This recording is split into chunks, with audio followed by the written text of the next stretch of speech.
Quand du fond des champs, la brume odorante s'élève en vaporescence, le cycliste se penche sur son avenir immédiat, flattant du regard son engin préféré, le vélo.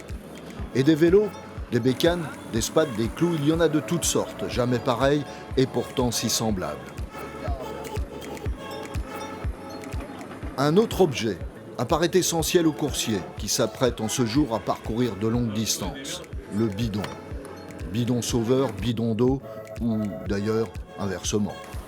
Les voici donc, ces coureurs nantis d'objets aux grandes ambitions et de jambes aussi solides que la tête.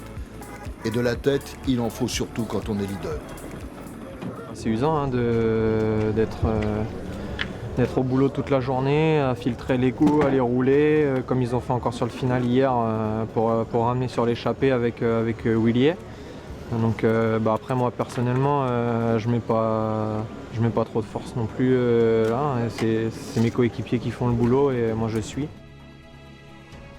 Sur ces étapes de longue distance, il existe dans le grand livre formaté du cyclisme moderne un schéma traditionnel pas toujours bienvenu. Donc, après l'agitation matinale, 3 coureurs obtiennent un billet de sortie. Cette belle attaque est celle de Damien Gaudin de l'Armée de Terre, accompagné par Kevin Perret, Nantes Atlantique, et Benjamin Lemontagné des Côtes d'Armor. Et l'écart augmente jusqu'à 6 minutes et les kilomètres défilent.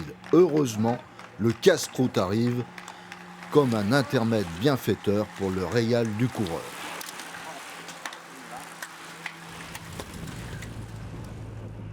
Au 150e kilomètre, l'équipe du leader assure le train, mais bientôt les Italiens vont mettre en route une belle machine à rouler. Pourquoi ? Parce que Benjamin Lemontagné est bien placé au général. Le coureur des Côtes d'Armor a de l'élégance, il se relève et souhaite bonne chance à Kevin Perret et Damien Gaudin qui arrivent chez eux. Le peloton s'étire en entrant sur le circuit de Saint-Gildas-des-Bois. Devant, les équipes de sprinteurs donnent un rythme soutenu, mais il est déjà trop tard. Les 2 coureurs conservent 37 secondes d'avance. Damien Gaudin va s'imposer après 180 km d'échappée. Kevin Perret est deuxième et on retrouve un Damien Gaudin très satisfait par cette victoire d'étape. C'est vrai que j'arrive pas loin de la maison, il y a les parents qui sont arrivés pour voir l'arrivée là, ils sont venus au Trou-Broléon, donc voilà, ils portent chance on va dire, et c'est vrai que voilà, on arrive en Loire-Atlantique et puis je me suis dit il faut quand même que je sorte du Tour de Bretagne avec au moins une échappée et voilà, je sors avec une victoire, donc voilà, c'est pas terminé. Hier on a fait 3e, ça commençait à lancer l'équipe avec Yanis Sissat qui aurait peut-être dû gagner parce qu'il était un peu loin, on nous a dit au sprint hier soir, mais voilà, avec des scies, on peut refaire les courses, mais aujourd'hui, voilà, je voulais pas me louper et j'ai tout donné jusqu'à la fin.